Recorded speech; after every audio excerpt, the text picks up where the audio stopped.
Financial Planner, follow us on YouTube. And I'm looking forward to speaking with Jonathan today. Jonathan, thanks for coming on the line with me. Thanks for having me, Kenneth. I'm really excited to be here. Always happy to have an excuse to talk crypto. And, this is actually my first podcast. So thank you for that. I've done a radio show before, but first podcast. So I'm excited to be here. Well, hey, it's a pleasure to have you on. And we got to tell the audience about this. When I first met you, you told me you made enough money in crypto as you were introduced to it to last you a lifetime. And I was blown away by that. I don't think I'll ever forget that. And if you would, by way of introduction, tell us about how you got introduced to cryptocurrency and how you got involved in the space and why you're so passionate about it. Sure. I'd like to think it's a pretty interesting story. Originally, I'm from Atlanta, Georgia.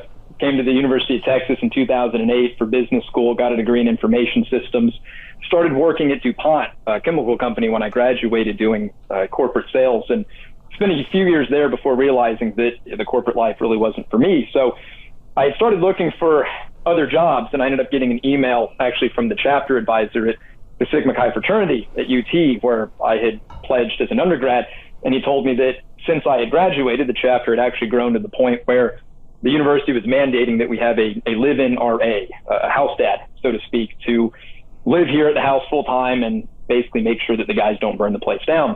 And so I said, hell yeah, man, sign me up.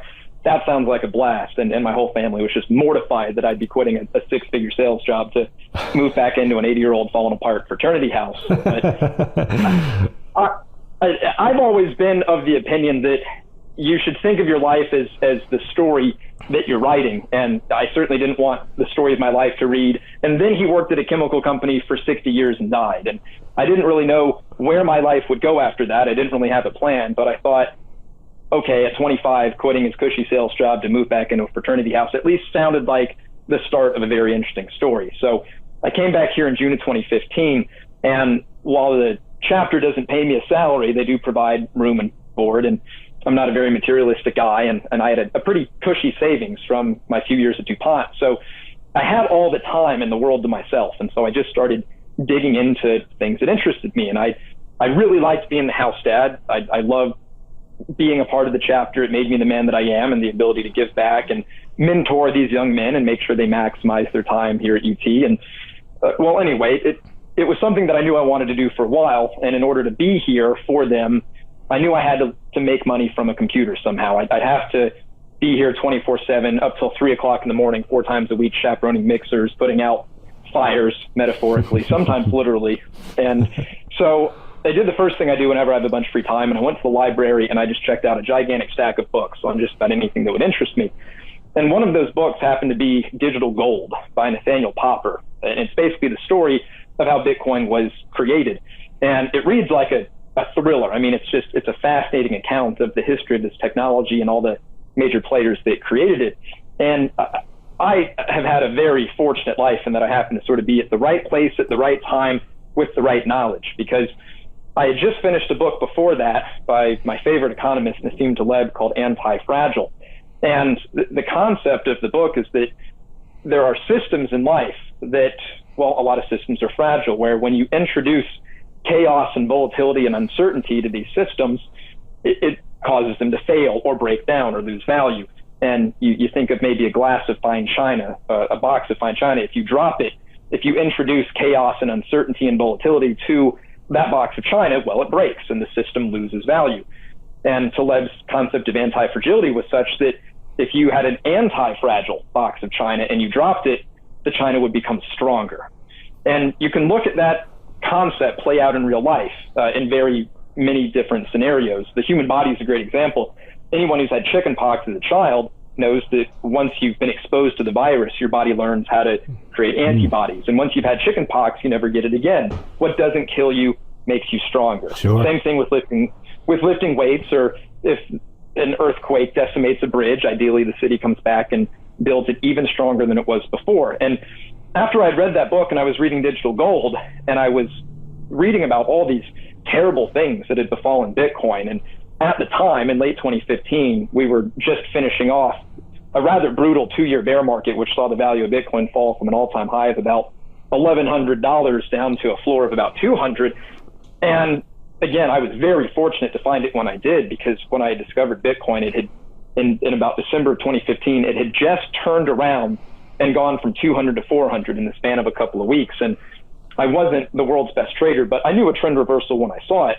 And to read about all these things that Bitcoin had survived, the China, air quote, banning Bitcoin, and the Mt. Gox implosion and the Silk Road collapse, and to see that basically what didn't kill Bitcoin made it stronger, well, that to me was just a fascinating concept. And I liked the idea of investing in anti-fragile systems. I actually did the same thing with Donald Trump over 2016. I noticed that every time he would say something crazy or offensive, the mainstream media would go, oh, well, his poll numbers, they're surely going to collapse and his campaign is over with. But the opposite would happen. His numbers would go up and his rallies would get bigger. And so, long story short, in January of 2016, I basically took my life savings to that point and I put half of it into about $400 Bitcoin, and I put the other half into Donald Trump to win the election. I found a prediction market online that lets you buy and sell shares in the outcomes of political events. And so, when I came back, I didn't know any of the undergrads, and I very quickly became the crazy house dad who was just ranting and raving about how Trump was undervalued and Bitcoin was going to go to the moon. And they didn't take me very seriously, but by the end of the year, Bitcoin had doubled to about $800, and I had rolled all of my winnings from the primaries into the nomination and then let it all ride on the general. And I think the day before the election, his odds were like 4.5 to 1 on Predicted, the website that I was using. And so then when he won the election, I took all of that money and I bought my mother a very nice Christmas present. And then I put the rest of the money into Bitcoin as well. And at that point, I'd been so distracted by the election that I'd been reading about Bitcoin and I'd kept up with, the things that were going on, the halving and the Bitfinex hack and that stuff. But after I didn't have the distractions of all the political drama going on, I was really able to dig into Bitcoin and the emerging crypto economy that was starting to coalesce around it. And I realized, thanks to the help of Andreas Antonopoulos, a Bitcoin programmer, author, guru who has some amazing YouTube videos, I had this realization that, Bitcoin wasn't just digital gold. It wasn't just an additional asset in which you could invest. It was an entire financial system unto itself. It was an entirely new technology that could be adapted and changed. And just like you could take an internal combustion engine out of a car and put it in a motorcycle or an airplane or a double-decker bus and achieve an entirely different mode of transportation, so too could you take the technology behind Bitcoin, this blockchain ledger, and you could tweak its attributes. You could put it in a different vehicle and you could achieve more interesting or alternative goals. And so I started looking into this thing called Ethereum, and I bought some $10 Ethereum, and then something called Monero, and I bought some $12 Monero. And then again, story of my life, just happened to be in the right place at the right time, because in March of this year, the whole space just started taking off. And for our listeners who maybe haven't been paying very close attention to anything but Bitcoin, Bitcoin's done very well this year, but just about everything else has eclipsed it in many parts, although lately Bitcoin has been stealing the spotlight yet again. But in January, the value of the entire space, the market cap, if you will, was about $10 billion, give or take. And I think today it's right around 170. So I don't like to talk much about price, because I think that the technologies and the things that this space is bringing about, it's very much a new internet. It's an internet of money, as opposed to the internet of data that we have right now. I think that's interesting. But like you said, big money brings in a lot of smart people, and there's just some amazing things going on in the space. And yeah, it's people ask me what this year has been like, and in between 2016 and this year, I tell people it's been like winning the lottery in slow motion. Wow. And so having lived through this and having become so obsessed with it, this is aside from managing things here at the fraternity and trying to help my boys be the best that they can be and make the most out of their time here. But when I'm not doing that, or if I'm not asleep, I'm reading about crypto. I'm talking about crypto. I'm trading and investing and researching and attending meetups and meeting fine folks like yourself, going to conferences like the the Texas Bitcoin conference here in Austin this weekend. And so that's that meeting. Sorry, go ahead. Jonathan, that is an incredible story, and congratulations, number one. I mean, this will be something you'll remember, and you'll tell this story for 10, 20, the rest of your life. I mean, you'll tell this to your grandkids and your great-grandkids. I mean, this is just it's such a game changer, and really a game changer for the world in so many ways with what we're seeing with cryptocurrencies and their applications in the real world.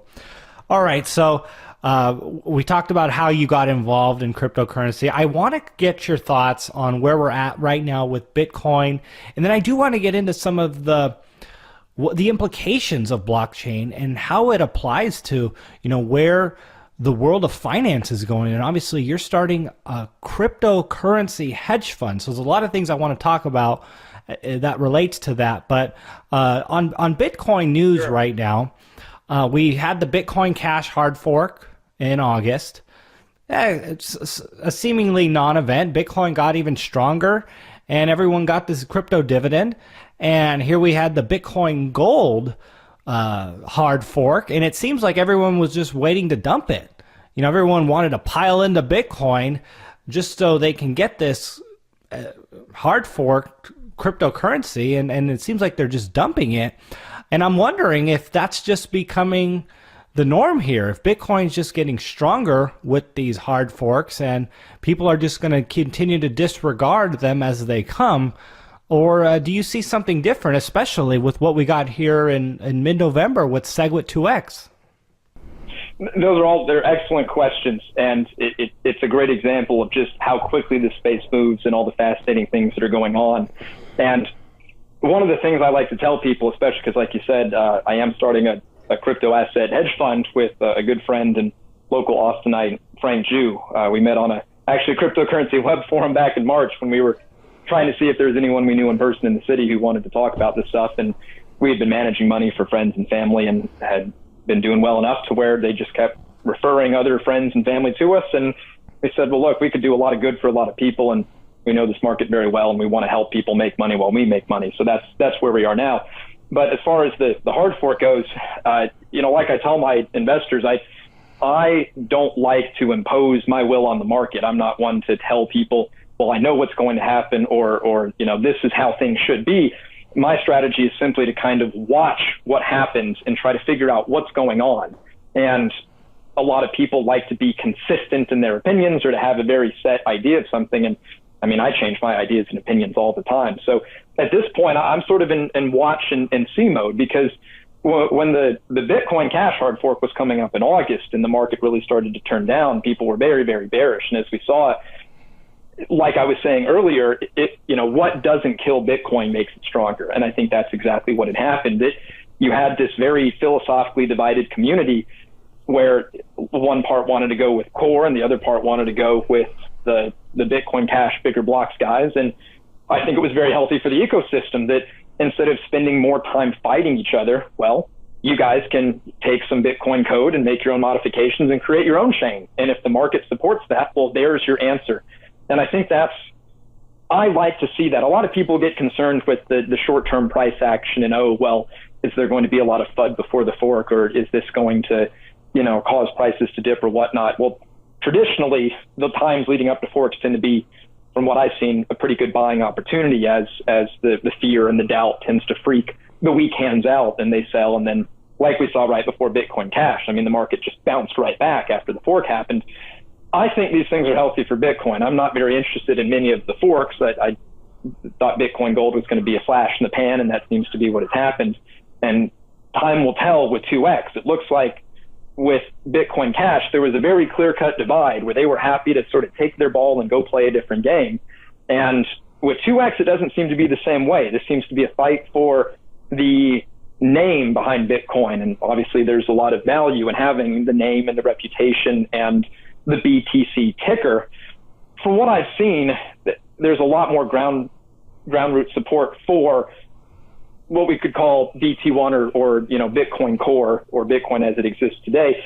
I think that 2X is probably going to be something similar to what we saw with Bitcoin Cash, where people made a very big deal out of it, and then it's kind of faded into the background. And there's a lot of very smart, very dedicated people working in Bitcoin Core. And I don't, like I said, I don't have an emotional stake in this game. And one of the things I see in the space, and I think we're probably going to get to this discussion soon, of how many different assets there are and how many different groups of people are supporting these various projects, and people get very emotionally attached to their project. And you know, just like people get attached to their football team or their religion or their hometown, because humans are tribal creatures. And I think what you're seeing is a lot of people that get emotionally attached to these things and then try to, you know, beat the other team, so to speak. And what I try to do is dig through all these emotional arguments in favor of, well, who has the best technology, and what does the market really want to see happen in the world, and who's, you know, providing the most groundbreaking advancements. And then again, I'm going to watch the market and see what happens unfold. So my prediction is that, like very many forks before this, I'm guessing that there will be some short-term volatility, but I think Bitcoin will come out of this stronger and probably more valuable than ever before. That seems to be the history of Bitcoin hard forks, at least at this point. Right. Yeah, Bitcoin continues to prove itself resilient, and it's quite powerful. Okay, so let's start talking about the amazing things that we're seeing in the blockchain space. Cryptocurrencies are solving incredible problems. And I interviewed Eric Voorhees a couple weeks ago, and he doesn't even like using that word anymore. He likes to call them digital assets because he sees them more as just cryptocurrencies, just for money. And I thought that was interesting because, of course, we're seeing cryptocurrencies serve as a tool for money, data storage, cybersecurity, title and registration solution, incentivizing content creation, and more. And I think especially in the beginning, it's very easy to confuse a lot of these altcoins as just some Bitcoin copycat. And I remember the moment when I realized that within cryptocurrencies, there's essentially different sectors. And obviously, this is all developing very fast.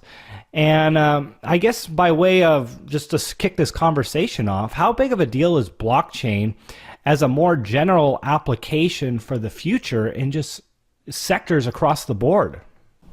Another great question. And first of all, I watched or listened to that podcast with Voorhees, and I think he's a brilliant guy. And I would encourage anyone listening now, if you're interested in this space and the topics we're discussing, go back and watch Kenneth's interview with Eric. A lot of great stuff there as well.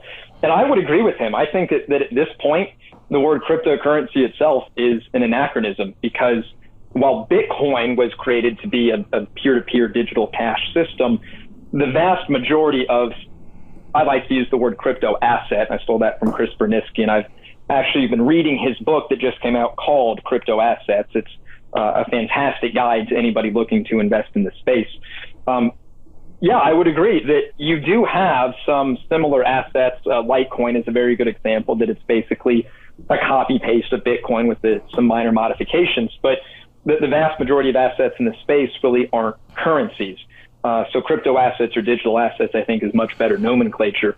And it's funny because after I met my partner, Frank, and we were talking about starting up this fund, and we were trying to figure out an investment strategy, we took a look through, well, there's now thousands of these assets, because it's relatively simple to cobble together some computer code and start your own token. And most are worthless, and most are going to fail, and most are scams and pump and dumps and Ponzi schemes. And, you know, part of the value we provide as a fund is to help navigate this environment. But there are some really amazing things going on. I think the best way to probably describe how this is happening is to give a couple of concrete examples. So Bitcoin basically enabled a peer-to-peer digital cash system that eliminated financial middlemen. And a lot of people, I don't think, really realize this. They think Bitcoin is just a different kind of PayPal, or it's just a faster, digital money. And we already have digital money. If you have a bank account and you access it on your phone and you send some money to somebody else, that's digital cash. But that's not Bitcoin. One of the many great things about Bitcoin is that it's peer-to-peer. So you no longer have to use a third party to send value to somebody else. You can just send it directly to that person, and you no longer have a bank or a processor or a credit card company taking a cut of that.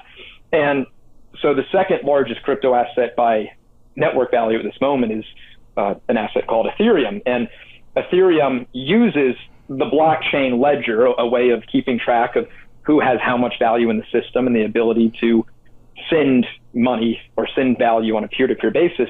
But they took the concept behind Bitcoin, the programming language, and they broadened it so that instead of doing just payments, you could really write any type of code you wanted to do. And they talk about this using the nomenclature smart contract. And it's pretty much exactly what it sounds like. If you have a paper contract that two people sign and agree to, it's a way of organizing action between two or more parties. You and I both agree that we're going to perform certain actions at certain times under certain conditions.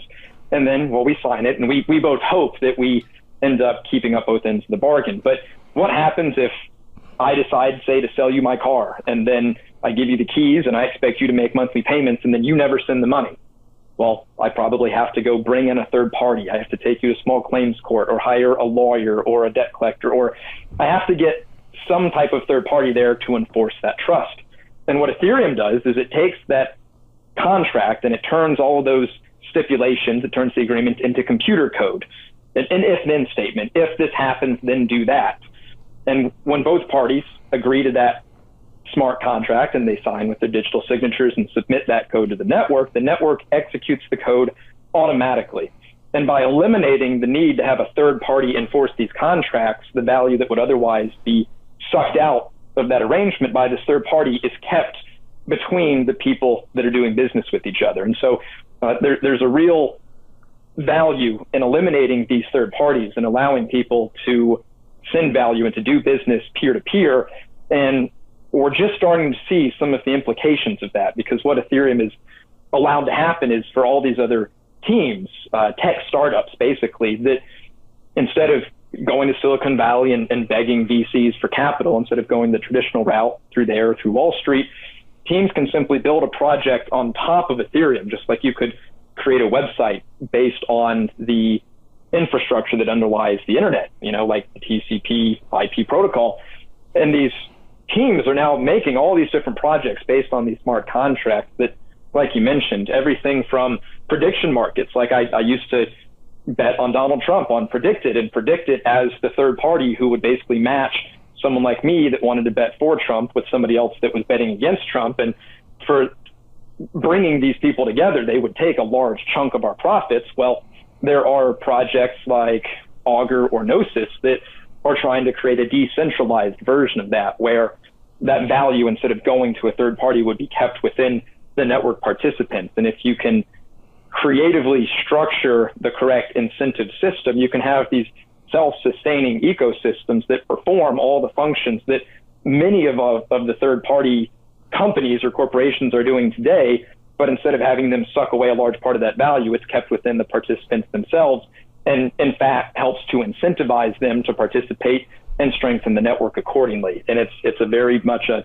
positive feedback loop. And I think that's what we're seeing as people realize how much can actually be done in the space. And it's very exciting to see what people are coming up with. One of the things that you were telling me about before we started this call here was that if you were to take the top 100 cryptocurrencies, and you divided them up, I know you and your partner were doing this, especially dealing with the hedge fund, you'd have basically 32 different baskets of different sectors. So what are some of these different baskets that you're dividing these different digital assets into? Another great question. And there's so much overlap between so many of these things that it's been very difficult to categorize them. I think Chris Berniski, the author of this crypto assets book I mentioned earlier, did a very good job in essentially breaking it down into three sections. You've got your straight cryptocurrencies, which are stores of values, units of account, medium of exchange, where that's really all they do is try to serve as a store of value or a currency that can be spent. And so some examples there are of course, Bitcoin, Litecoin, the forks like Bitcoin Cash. You've got another area called, let's call it crypto commodities. And just like you have commodities in the real world for, oil and soybeans and things of that nature, well, now that we live in a digital world, in a digital ecosystem, we're starting to see the emergence of digital commodities, and there's demand for computing power and bandwidth and storage. So you've got projects like Golem or Storage or Filecoin that are working on providing platforms by which those commodities can be bought and sold. And then you still have an entire other group, call them, maybe crypto securities, tokens that essentially represent ownership in a platform or a protocol where ideally value accrues to those tokens the more that that platform or product or service is being used. And you've got everything from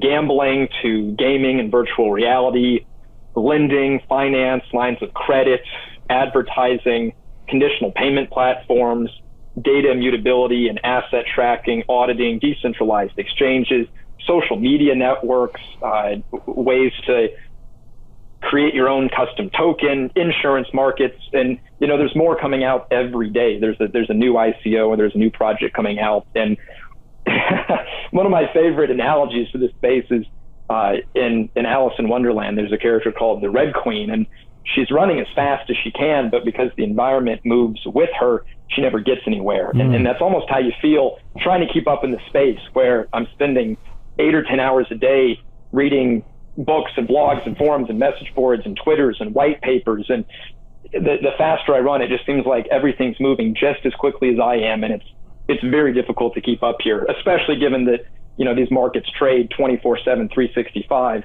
The bell doesn't ring at 4:30. You don't get weekends off. But my God, is it exciting to be on the cutting edge of technology and financial innovation, and, to be part of a movement like this that it really feels like the internet in 1996, right after the web browser first gave the vast majority of people access to this space. And at the time, you could see a little bit into the future of the internet. Internet search was a good example. You very quickly realized that the ability to type in a query, whether it was in Alta Vista or Ask Jeeves or Yahoo or eventually Google, to get an answer back, well, you knew that was going to be a big deal, and you could see where that was going. But in 1996 or in the late 90s, you just couldn't imagine the type of technologies that were going to come from the internet, the Facebooks and the Ubers and the Airbnbs and the Spotifys and the types of things that would be enabled, the revolutions around the world, the enabling of free anonymous speech, and how that would affect the way we live, and how social media would change the way we organize ourselves in communities and live and work and find partners. And I think the same thing is happening with the crypto space. You can see a little bit where it's going, better remittances, faster payments, eliminating third parties, decentralizing certain aspects of fragile systems that turn them into anti-fragile systems. But the exciting thing is that there's so many unknown unknowns. You can't even imagine where we might be 5 or 10 years from now if the rate of technological change continues at this pace. And more smart people, like yourself, are coming into this field every day. And the reason I've now dedicated my career to this is because I have yet to introduce somebody to this space or to Bitcoin or to the concepts of crypto and not watch them just light up with excitement and go, wow, that is incredible. Every smart person I know immediately gets into this and becomes obsessed. And that's a very exciting thing to see. That I couldn't agree with you more. Jonathan, so I'm very curious to see, I guess, some of the behind the scenes of what you're dealing with now as we are in this unprecedented territory. And I can tell you we've seen some pushback when it comes to governments and regulators and banks who are not necessarily for this decentralized system of money, transfer of value that's out of their control. And so it's interesting because you're obviously trying to start a hedge fund, a cryptocurrency hedge fund. And I'm wondering if you're having any sort of resistance from any entities, and what do you think the future is going to be like with the dynamics of cryptocurrencies and, the regulators, the governmental entities? That is one of the most pressing questions in the space right now, certainly.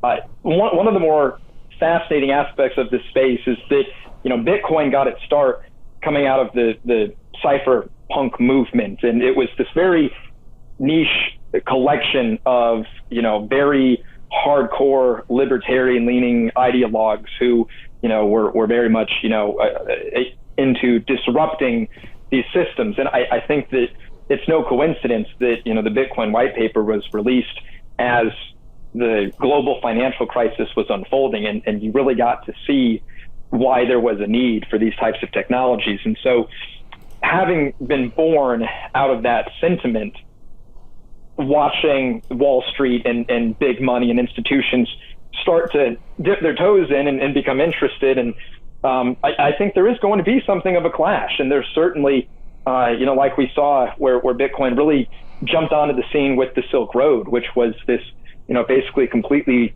open market with no regulations, where you could buy and sell everything from stolen credit card numbers to heroin to, God knows what else was on there. So coming from there, that there's going to be a little friction. And I think that what's really going to be interesting right now is a lot of people don't realize Bitcoin's not anonymous. It's pseudonymous. You don't have an account with your name on it. It's a random string of letters and numbers, but that you can see all the transactions between accounts. And so given enough information, you can essentially start tracking movements back and forth. And because of that, teams have come up with other truly anonymous cryptocurrencies, things like Monero or Zcash or Particle is sort of a dark horse that's one of my favorites right now that can't be tracked. And so I think we're seeing a lot of growth, and certainly a lot of the traders that I'm talking to have started to hedge into these private cryptocurrencies because they think that's part of where the future is going. But, well, as we've seen before, this is not a space that can be controlled. And when people ask, well, what happens if the U.S. bans Bitcoin or something like that? And I say, well, what would happen if the U.S. tried to ban the internet? It can't be done. Yeah, there's catastrophic world-ending scenarios, where we don't have electricity and we go back to living in the dark ages. But if that happens, we've got bigger trouble than trying to figure out how to send Bitcoin back and forth. But that's what I tell people. Well, you can't stop Bitcoin, just like you can't stop the internet.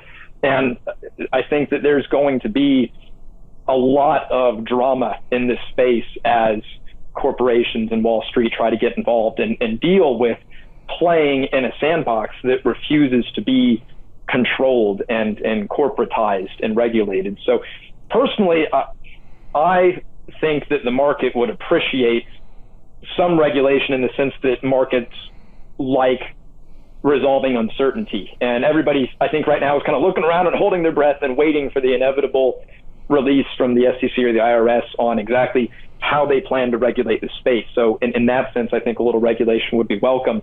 But on the other hand, the part of me that got excited about creating a system that a government can't ruin, like they've ruined our fiat currency, I'm looking forward. I've got my big bucket full of popcorn, and regardless of what the price does, at least I know I'm not going to be bored for a very long time. The understatement of the year, right? Jonathan, so okay, so we're at the 30-minute mark, a little over that, but I want to give you an opportunity here to talk about the hedge fund. Maybe tell everyone, for people who aren't even familiar with what a hedge fund is, let them know what a hedge fund is and what is unique about your cryptocurrency hedge fund and where you guys are along your route to being operational. Sure, I appreciate that. So the name of the fund is Numeris Capital. There's a Latin phrase, vires in numeris, which translates to strength in numbers. And seeing as it's numbers in cryptography, which gives these assets their value, I figured Numeris Capital was fitting, and the domain name was available. So if you want to visit our website to learn more, it is numeris.capital. The fund's not open to the public, but if anybody's interested and would like to ask questions, feel free to shoot me an email. Obviously, I could talk about this all day.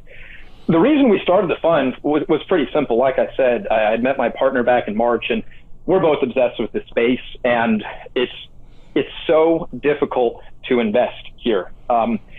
like I said, we're kind of where the internet was in 1996. Some people might even put it a bit earlier, where you still kind of have to be a tech geek to even be able to get into this.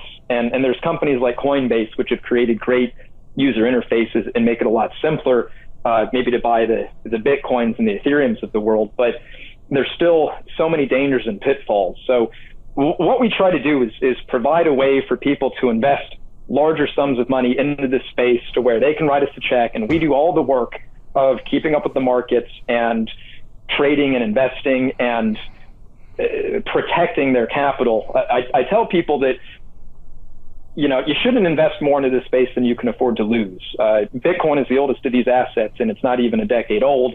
Most of these are months or only years old, and it's absolutely possible that they could lose 80% or more of their value in a minute or an hour at any time. So, but at the same time, it's very difficult in a globally connected world to truly diversify your portfolio. And I forget the name of the blog which put this out, but there was a great study where a data scientist wanted to basically see if he could combine additional investments or a basket of securities that would approximate the price performance of Bitcoin so that he could receive those sorts of gains without actually having the underlying risk and volatility of holding Bitcoin. So he wrote an algorithm, and he took 3,000 something assets, everything from gold and oil to corn and soybeans to tech stocks, and he compared their correlation with Bitcoin. And what he found is that there wasn't any asset that had greater than, I think, maybe a 0.2 correlation with Bitcoin, which is pretty much no correlation at all. Bitcoin tends to act as a hedge against global uncertainty and chaos. It spiked after Brexit. It spiked after Trump won. It has a history of sort of zigging when the market zags. And so I tell people, depending on, and I'm not a financial advisor, this is not financial advice, but depending on your age and your situation in life and your financial goals for the future, I would, recommend 1% of your portfolio in Bitcoin in a basket of crypto. And for those who agree with the philosophy put forth by this space and maybe have a higher level of risk tolerance, we're here to manage the difficulties that are inherent in this space. We're not simply people that pick assets like you would pick stocks. You have to learn how to navigate the infrastructure, first of all. So just being able to sign up for these exchanges and figure out how to buy and sell these tokens and work all these, very computer nerd-esque user interfaces to avoid the scams and the pump and dumps and the Ponzi schemes, to avoid getting caught in exchange collapses and all sorts of infrastructure issues. You don't want to accidentally send your Bitcoin to an Ethereum address and lose all your money instantly, for example. And then, of course, like I said earlier, these are 24/7, 365 markets where 1 month in crypto is like a year in the stock market, and it just moves at lightning speed. So for people, especially those that are older, I'm working with a lot of our older fraternity alumni who, they're seeing Bitcoin and Ethereum and crypto on the front pages of the Wall Street journals and the economists and, the CNBCs of the world. And they're going, man, I want to get into this, but, I have a degree in information systems, and my partner Frank is an electrical engineer and works as a computer programmer. And we still often have trouble fully comprehending everything that's going on in the space and keeping up with it. And there are a lot of people out there who want to be a part of this, but just don't have the time to devote to it like we do. And it certainly helps if you're obsessed like we are, because for us, this doesn't feel like work. It feels like fun. We do it because we love it. And yeah, the money's nice, but at this point, I don't have to worry about money. So I'm doing this because I want to see the space grow and prosper, and I want to help people get involved and to protect them from the dangers. One of the examples I listed earlier was, there are ideas in this space, the idea of an immutable, uncensorable, unseizable store of value, the idea of a smart contract where you can cut out the middlemen and have a trustless network, the idea of a truly free market with no financial or commercial intermediaries sucking away value. Those ideas are not going away.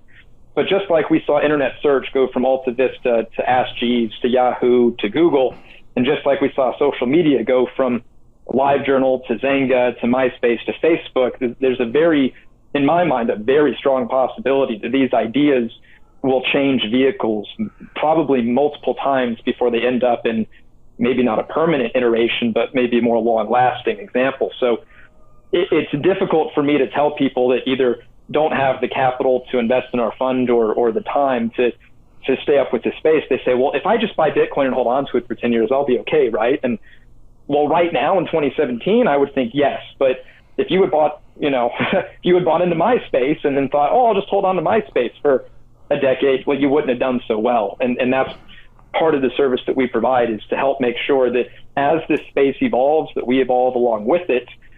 And we have no emotional attachment to these assets. We have emotional attachment to the ideas behind them, and we follow those ideas. And whoever can do the best job of bringing those ideas into the world, well, that's where we want to be invested, and that's where we want to be a part of. And so that's just an example of the various services that we're attempting to provide with Numeris. Wow. Well, hey, you're a testament to the fact that the smartest people in the world are in the fintech space, and specifically involved with cryptocurrencies. And it's really exciting. And, we'll definitely have you on the show in the future for follow-up interviews, especially as things develop with Numeris Capital. So, hey, man, thanks so much. Appreciate it.